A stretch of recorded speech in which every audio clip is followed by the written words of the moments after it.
Hi ಪ್ರಿಯ ಸ್ನೇಹಿತರೆ, welcome back to my channel. ಹೊಸ ಕತೆಗೆ ನಿಮಗೆಲ್ಲರಿಗೂ ಸ್ವಾಗತ. ಕಿರಣ್ ತುಂಬಾ ಉತ್ಸಾಹಿ, ಚುರುಕಾದ ಯುವಕ. ಅವನ ಮದುವೆಯ ವಯಸ್ಸಾದಾಗ ದೂರದ ಬಂಧುವೊಬ್ಬನ ಮಗಳಾದ ಪ್ರಿಯಾಳನ್ನೇ ನೋಡಿ ಮದುವೆ ಮಾಡಿಕೊಂಡ.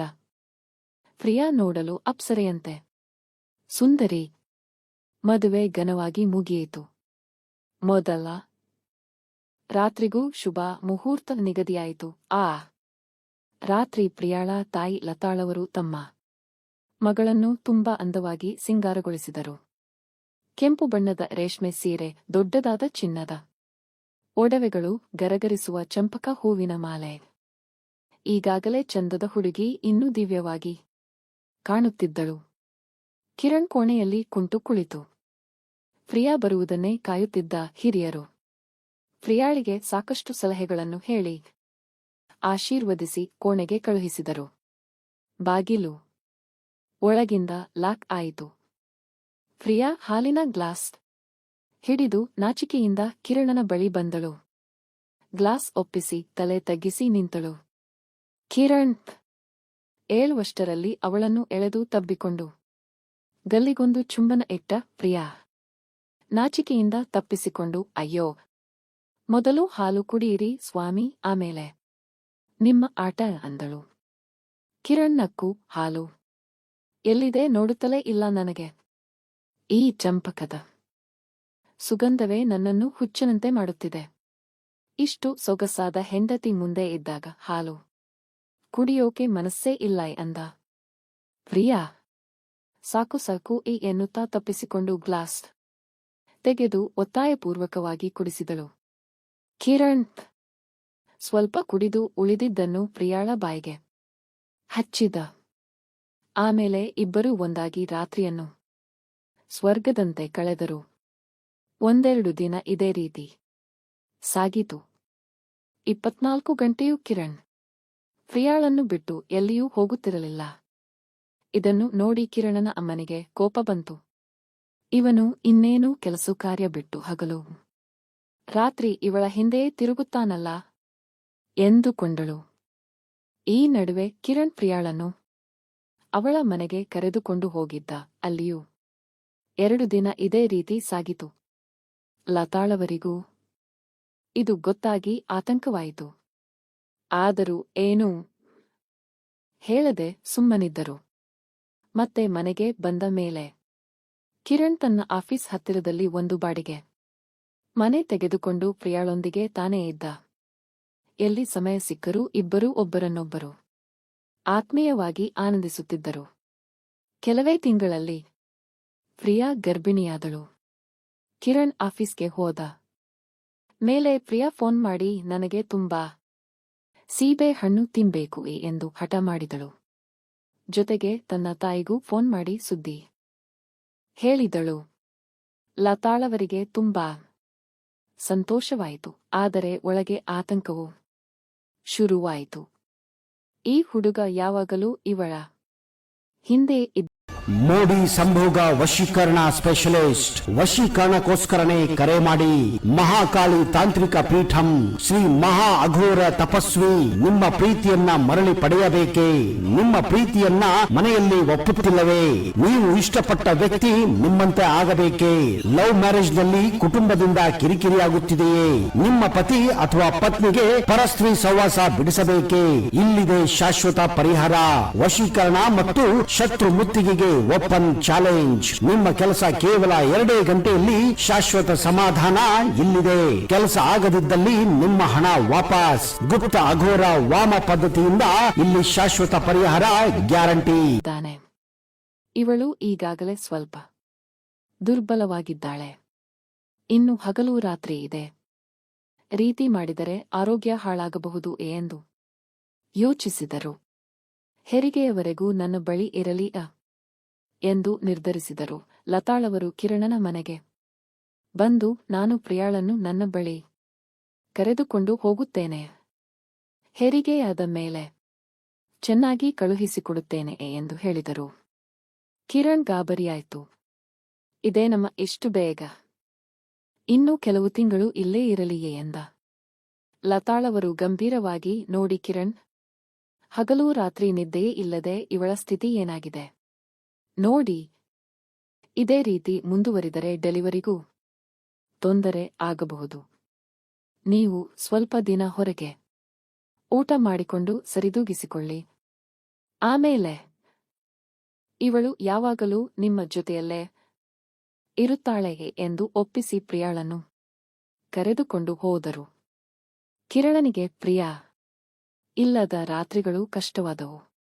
ರಾತ್ರಿ ಇಡೀ ವಿಡಿಯೋ ಕಾಲ್ನಲ್ಲಿ ಮಾತಾಡುತ್ತಿದ್ದ. 10 ದಿನಗಳ ನಂತರ ತಾಳಲಾರದೆ, ನನಗೆ ನಿನ್ನ ಜೊತೆ ಇಲ್ಲದೆ ಬದುಕೇ ಆಗುತ್ತಿಲ್ಲ, ಏನಾದರೂ ಆಗಲಿ, ನಾನೇ ಬರುತ್ತೇನೆ ಎಂದು ಹೇಳಿ ಲತಾಳವರ ಮನೆಗೆ ತಲುಪಿದ. ಪ್ರಿಯಾಳಿಗೆ ಗಂಡ ಬರುತ್ತಿದ್ದಾನೆ ಎಂದು ತುಂಬಾ ಸಂತೋಷವಾಯಿತು. ಅವಳಿಗೂ ಗಂಡನಿಲ್ಲದೆ ಇರಲಾಗುತ್ತಿರಲಿಲ್ಲ. ಕಿರಣ್ ಮನೆ ಸೇರಿ, ಅಮ್ಮ ಚೆನ್ನಾಗಿದ್ದೀರಾ ಎಂದು ಸುಮ್ನೆ ಮಾತಾಡಿಸಿ ನೇರ ಪ್ರಿಯಾಳ ಕೋಣೆಗೆ ಹೋದ. ಅವಳು ಸ್ನಾನಕ್ಕೆ ಹೋಗಿದ್ದಳು. ಲತಾಳವರು ನೀರು ತಂದು ಕೊಟ್ಟರು. ಕಿರಣ್ ಮನಸ್ಸಿನಲ್ಲಿ ಇದೆಲ್ಲ ಬೇಡ, ನನ್ನ ಪ್ರಿಯಾ ಬೇಕು ಎಂದುಕೊಂಡು, ಪ್ರಿಯಾ ಎಲ್ಲಿ ಎಂದು ಕೇಳಿದ. ಸ್ನಾನ ಮಾಡುತ್ತಿದ್ದಾಳೆ, ಇನ್ನೇನು ಬರುತ್ತಾಳೆಯೇ ಎಂದು ಲತಾಳವರು ಹೇಳಿ ಹೋದರು. ಅಷ್ಟರಲ್ಲಿ ಪ್ರಿಯಾ ಸ್ನಾನ ಮುಗಿಸಿ ಬಂದಳು. ಲತಾಳವರು ಮಗಳ ಬಳಿ ಹೋಗಿ, ನಿನ್ನ ಗಂಡ ಬಂದಿದ್ದಾನೆ, ಒಳಗೆ ಹೋಗಿ ಸ್ವಲ್ಪ ಮಾತಾಡಿಕೊಂಡು ಬಾ, ಆದರೆ ಹುಚ್ಚಾಟಿಕೆ ಮಾಡಬೇಡ ಎಂದು ಎಚ್ಚರಿಕೆಯಿಂದ ಹೇಳಿದರು. ಪ್ರಿಯಾ ಕೋಣೆ ಸೇರುತ್ತಲೇ ಕಿರಣ್ ಎದ್ದು ತಬ್ಬಿಕೊಂಡ. ಅಯ್ಯೋ ಬಿಡಿ, ಅಮ್ಮ ಬರುತ್ತಾರೆಗ ಎಂದು ಪ್ರಿಯಾ ತಪ್ಪಿಸಿಕೊಂಡಳು. ಅಷ್ಟರಲ್ಲಿ ಲತಾಳವರು ಬಿಸಿಬಿಸಿಯಾದ ಮೊಸರನ್ನ ತಂದು, ತಗೊಳ್ಳಿ ಕಿರಣ್, ತಿಂಡಿಯೇ ಎಂದು ಕೊಟ್ಟರು. ಕಿರಣ್ ಪ್ರಿಯಾಳಿಂದ ಸ್ವಲ್ಪ ದೂರ ಸರಿದು ಕುಳಿತು, ಇಟ್ಟು ಹೋಗಿ ಅಮ್ಮ, ಆಮೇಲೆ ತಿನ್ನುತ್ತೇನೆ ಎಂದ. ಲತಾಳವರು ಪ್ರಿಯಾಳನ್ನು ಪಕ್ಕಕ್ಕೆ ಕರೆದು, ನೀನು ಚೆನ್ನಾಗಿದ್ದೀಯಾ, ಇವನು ಮನೆಗೆ ಬಾ ಅಂದರೆ ಹೋಗಬೇಡ, ತೊಂದರೆ ಆಗಬಾರದು ಎಂದು ಗುಟ್ಟಾಗಿ ಹೇಳಿದರು. ಆ ರಾತ್ರಿ ಕಿರಣ್ ಅಲ್ಲೇ ಉಳಿದ. ಊಟಕ್ಕೆ ಕುಳಿತಾಗ ಪ್ರಿಯಾ ಏನೂ ತಿನ್ನುವ ಮನಸ್ಸಿಲ್ಲದೆ, ಅಮ್ಮ ನೀವು ಗಂಡನಿಗೆ ಊಟ ಮಾಡಿಸಿ, ನಾನು ಮಲಗುತ್ತೇನೆ ಎಂದು ಒಳಗೆ ಹೋದಳು. ಕಿರಣ್ ಲತಾಳವರ ಜೊತೆ ಊಟ ಮಾಡುತ್ತಾ, ಮಾವ ಇನ್ನೂ ಬಂದಿಲ್ಲವೇ ಎಂದು ಕೇಳಿದ. ಅವರು ಯಾವಾಗಲೂ ಹೀಗೆ ಬಿಸಿನೆಸ್ ಅಂತ ತಡರಾತ್ರಿಯವರೆಗೂ ಇರುತ್ತಾರೆ ಎಂದರು. ಊಟ ಮುಗಿದ ಮೇಲೆ ಲತಾಳವರು ಪ್ರಿಯಾಳನ್ನು ತಮ್ಮೊಟ್ಟಿಗೆ ಮಲಗಲು ಕರೆದರು. ಕಿರಣ್ ಒಂಟಿಯಾಗಿ ಬೆಡ್ರೂಮ್ನಲ್ಲಿ ಮಲಗಿದ. ನನ್ನ ಜೊತೆ ಮಲಗಲು ಇಷ್ಟ ಇದೆ, ಆದರೆ ಇವರು ಸುಮ್ಮನೆ ತಡೆಯುತ್ತಿದ್ದಾರೆ ಎಂದು ಕೋಪದಿಂದ ಯೋಚಿಸಿದ. ಮಧ್ಯರಾತ್ರಿ ಎಚ್ಚರವಾದ ಕಿರಣ್ ಬಚ್ಚಲು ಮನೆಯತ್ತ ಹೋದ. ಪ್ರಿಯಾ ನಿದ್ದೆ ಬಾರದೆ ಸೋಫಾದಲ್ಲಿ ಮಲಗಿದ್ದಳು. ಲತಾಳವರು ಅವಳ ಪಕ್ಕದಲ್ಲಿ ಮಲಗಿದ್ದರು. ಕತ್ತಲಲ್ಲಿ ಇಬ್ಬರೂ ಒಂದೇ ರೀತಿ ಕಾಣುತ್ತಿದ್ದರು. ಗರ್ಭಿಣಿಯಾಗಿ ಪ್ರಿಯಾ ಸ್ವಲ್ಪ ತುಂಬಿದ್ದಳು. ಲತಾಳವರು ಅಷ್ಟೇ ಗಾತ್ರದವರು. ಕಿರಣ್ ಲತಾಳವರ ಪಕ್ಕದಲ್ಲಿ ಮಲಗಿ ಪ್ರಿಯಾ ಎಂದೇ ಭಾವಿಸಿ ನಿಧಾನವಾಗಿ ತಬ್ಬಿಕೊಂಡ. ಲತಾಳವರು ತಮ್ಮ ಗಂಡ ಬಂದಿದ್ದಾನೆ ಎಂದುಕೊಂಡು ಕತ್ತಲಿನಲ್ಲಿ ಸ್ಪಂದಿಸತೊಡಗಿದರು. ಕಿರಣ್ ಗಟ್ಟಿಯಾಗಿ ಒಡಲನ್ನು ಒತ್ತಿಕೊಂಡ. ಇನ್ನೇನು ಮುಂದುವರೆಯಬೇಕೆಂದಾಗ ಮುಂಜಾನೆಯ ಕಾಲಿಂಗ್ ಬೆಲ್ ಧ್ವನಿ. ಲತಾಳವರು ಎಚ್ಚೆತ್ತು ಲೈಟ್ ಹಾಕಿದರು. ತಾವು ತಬ್ಬಿಕೊಂಡಿದ್ದು ಅಳಿಯ ಎಂದು ತಿಳಿದು ಇಬ್ಬರೂ ದಿಗಿಲಾದರು. ಲತಾಳವರು ಬಾಗಿಲು ತೆಗೆದು ನೋಡಿದರೆ ನಿಜವಾಗಿಯೂ ಗಂಡ ಬಂದಿದ್ದರು. ಒಳ್ಳೆಯದಾಯಿತು, ಇಲ್ಲದಿದ್ದರೆ ನನ್ನ ಗತಿ ಏನಾಗುತ್ತಿತ್ತೋ ಎಂದು ಲತಾಳವರು ಮನಸ್ಸಿನಲ್ಲಿ ನಿಟ್ಟುಸಿರು ಬಿಟ್ಟರು. ಮರುದಿನ ಬೆಳಗ್ಗೆ ಇಬ್ಬರೂ ಒಬ್ಬರ ಮುಖವನ್ನು ನೋಡಲಾಗದಷ್ಟು ನಾಚಿಕೆಯಾಯಿತು. ಲತಾಳವರಿಗೆ ತೋಚಿತು, ಇದು ಹೀಗೆ ಮುಂದುವರೆಯುವುದು ಸರಿಯಲ್ಲ. ತನ್ನ ಮಗಳು ಅಳಿಯನ ಜೊತೆ ಇದ್ದರೆ ಸಂತೋಷವಾಗಿರುತ್ತಾಳೆ. ತಾನು ಯಾಕೆ ತಡೆಯಬೇಕು? ಮರುದಿನವೇ ಲತಾಳವರು ಪ್ರಿಯಾಳನ್ನು ಕಿರಣನೊಂದಿಗೆ ಸಂತೋಷವಾಗಿ ಬೀಳ್ಕೊಟ್ಟು ಅವರ ಮನೆಗೆ ಕಳುಹಿಸಿಕೊಟ್ಟರು. ಕತೆ ಇಲ್ಲಿಗೆ ಸಂತೋಷದಿಂದ ಮುಗಿಯಿತು. ಕತೆ ಇಲ್ಲಿಗೆ ಮುಗಿಯಿತು. ಇದೊಂದು ಕತೆಯಷ್ಟೇ. ಕತೆ ಹೇಗಿತ್ತು ಅಂತ ಕಮೆಂಟ್ ಸೆಕ್ಷನ್ನಲ್ಲಿ ಹೇಳಿ. ನನ್ನ ಚಾನೆಲ್ಗೆ ಹೊಸಬ್ಬರು ಆಗಿದ್ರೆ ಸಬ್ಸ್ಕ್ರೈಬ್ ಮಾಡಿಕೊಂಡು ಪಕ್ಕದಲ್ಲಿರುವಂತಹ ಬೆಲ್ ಐಕಾನ್ನ ಕ್ಲಿಕ್ ಮಾಡಿಕೊಂಡು ಆಲ್ ಆಪ್ಷನ್ ಸೆಲೆಕ್ಟ್ ಮಾಡಿಕೊಳ್ಳಿ. ಓಕೆನಾ? ಮತ್ತೊಮ್ಮೆ ಮೀಟ್ ಮಾಡೋಣ ಮತ್ತೊಂದು ರೋಚಕವಾಗಿರುವಂತಹ ಕತೆ ಜೊತೆಗೆ. ಅಲ್ಲಿವರೆಗೂ ಬೈ ಬೈ. ಸಂಭೋಗ ವಶೀಕರಣ ಸ್ಪೆಷಲಿಸ್ಟ್. ವಶೀಕರಣಕ್ಕೋಸ್ಕರನೇ ಕರೆ ಮಾಡಿ. ಮಹಾಕಾಳಿ ತಾಂತ್ರಿಕ ಪೀಠಂ ಶ್ರೀ ಮಹಾ ಅಘೋರ ತಪಸ್ವಿ ನಿಮ್ಮ ಪ್ರೀತಿಯನ್ನ ಮರಳಿ ಪಡೆಯಬೇಕೇ? ನಿಮ್ಮ ಪ್ರೀತಿಯನ್ನ ಮನೆಯಲ್ಲಿ ಒಪ್ಪುತ್ತಿಲ್ಲವೇ? ನೀವು ಇಷ್ಟಪಟ್ಟ ವ್ಯಕ್ತಿ ನಿಮ್ಮಂತೆ ಆಗಬೇಕೇ? ಲವ್ ಮ್ಯಾರೇಜ್ ನಲ್ಲಿ ಕುಟುಂಬದಿಂದ ಕಿರಿಕಿರಿಯಾಗುತ್ತಿದೆಯೇ? ನಿಮ್ಮ ಪತಿ ಅಥವಾ ಪತ್ನಿಗೆ ಪರಸ್ತ್ರೀ ಸಹವಾಸ ಬಿಡಿಸಬೇಕೇ? ಇಲ್ಲಿದೆ ಶಾಶ್ವತ ಪರಿಹಾರ. ವಶೀಕರಣ ಮತ್ತು ಶತ್ರು ಮುತ್ತಿಗೆಗೆ ಓಪನ್ ಚಾಲೆಂಜ್. ನಿಮ್ಮ ಕೆಲಸ ಕೇವಲ 2 ಗಂಟೆಯಲ್ಲಿ ಶಾಶ್ವತ ಸಮಾಧಾನ ಇಲ್ಲಿದೆ. ಕೆಲಸ ಆಗದಿದ್ದಲ್ಲಿ ನಿಮ್ಮ ಹಣ ವಾಪಸ್. ಗುಪ್ತ ಅಘೋರ ವಾಮ ಪದ್ಧತಿಯಿಂದ ಇಲ್ಲಿ ಶಾಶ್ವತ ಪರಿಹಾರ ಗ್ಯಾರಂಟಿ.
ಮೋಡಿ ಸಂಭೋಗ ವಶೀಕರಣ ಸ್ಪೆಷಲಿಸ್ಟ್. ವಶೀಕರಣಕ್ಕೋಸ್ಕರನೇ ಕರೆ ಮಾಡಿ. ಮಹಾಕಾಳಿ ತಾಂತ್ರಿಕ ಪೀಠಂ ಶ್ರೀ ಮಹಾ ಅಘೋರ ತಪಸ್ವಿ. ನಿಮ್ಮ ಪ್ರೀತಿಯನ್ನ ಮರಳಿ ಪಡೆಯಬೇಕೇ? ನಿಮ್ಮ ಪ್ರೀತಿಯನ್ನ ಮನೆಯಲ್ಲಿ ಒಪ್ಪುತ್ತಿಲ್ಲವೇ? ನೀವು ಇಷ್ಟಪಟ್ಟ ವ್ಯಕ್ತಿ ನಿಮ್ಮಂತೆ ಆಗಬೇಕೇ? ಲವ್ ಮ್ಯಾರೇಜ್ ನಲ್ಲಿ ಕುಟುಂಬದಿಂದ ಕಿರಿಕಿರಿಯಾಗುತ್ತಿದೆಯೇ? ನಿಮ್ಮ ಪತಿ ಅಥವಾ ಪತ್ನಿಗೆ ಪರಸ್ತ್ರೀ ಸಹವಾಸ ಬಿಡಿಸಬೇಕೇ? ಇಲ್ಲಿದೆ ಶಾಶ್ವತ ಪರಿಹಾರ. ವಶೀಕರಣ ಮತ್ತು ಶತ್ರು ಮುತ್ತಿಗೆಗೆ ಓಪನ್ ಚಾಲೆಂಜ್. ನಿಮ್ಮ ಕೆಲಸ ಕೇವಲ 2 ಗಂಟೆಯಲ್ಲಿ ಶಾಶ್ವತ ಸಮಾಧಾನ ಇಲ್ಲಿದೆ. ಕೆಲಸ ಆಗದಿದ್ದಲ್ಲಿ ನಿಮ್ಮ ಹಣ ವಾಪಸ್. ಗುಪ್ತ ಅಘೋರ ವಾಮ ಪದ್ಧತಿಯಿಂದ ಇಲ್ಲಿ ಶಾಶ್ವತ ಪರಿಹಾರ ಗ್ಯಾರಂಟಿ.